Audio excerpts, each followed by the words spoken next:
Right now, he's having 48 hours with Diddy, him and his boy. They're having the times of their lives. You know, where we hanging out and what we doing, we can't really disclose. But it's definitely a 15-year-old's dream. The man who once had it all, Sean Combs, more known as P. Diddy, faced with too many allegations on everything imaginable. Diddy has become a meme. He has become this funny character. And I mean that baby oil really doesn't help, and even Mike Tyson is scared of him.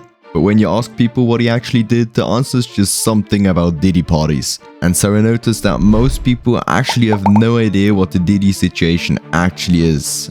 And there are really not too many videos out there that explain it really well, and most of those that exist are all for nerds. So this right here is the first video that actually explains the Diddy situation with words that you understand. So Diddy was doing good, hanging out with Justin Bieber and just having fun. But then the first allegation was made. His ex of 10 years, Cassie Ventura, accused him of crazy shit, which actually make you realize what horrible individual this guy actually is. She stated multiple cases of, and I quote, savage beating caused by his uncontrollable rage.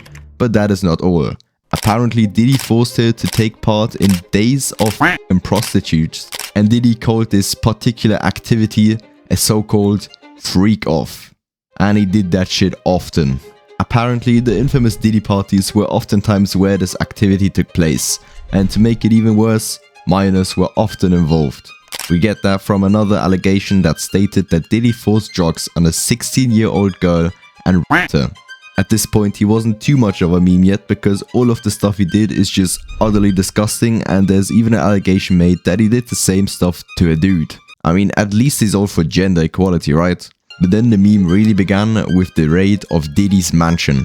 Homeland Security raided his house and found multiple guns, but also 1,000 bottles of lube and baby oil. And although that obviously isn't a crime, it raised a lot of suspicion, and in the view of TikTok and stuff, in my opinion, it switched the focus way too much on baby oil and away from the other horrible stuff he did, which made him a meme which most people simply just don't understand because the context has been completely forgotten. The best part is when his lawyer was asked to explain the baby oil, he said that it is normal for Americans to buy stuff in bulk, and there's a Costco nearby from which he got the baby oil. That is a shitty explanation, but I mean, in fairness to his lawyer, how are you supposed to explain that?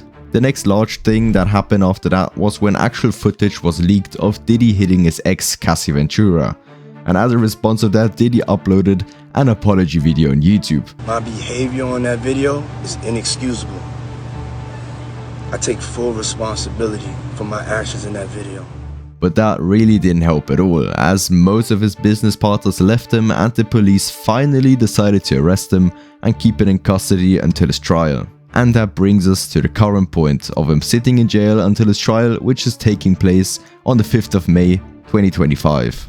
His lawyers are trying to get him out of jail until his trial, and Diddy even wanted to put up his $50 million mansion as a bail, but they aren't that stupid and are keeping that man locked up. There are even more charges that are being made since he's in jail, and overall it's just not looking good for him. It is over for Diddy, and I really don't know if he's gonna have a good time in jail, especially without his baby oil. So all in all, Diddy is absolutely fucked up, so do with that what you will, but at least you know the whole context of the situation when making a joke about it.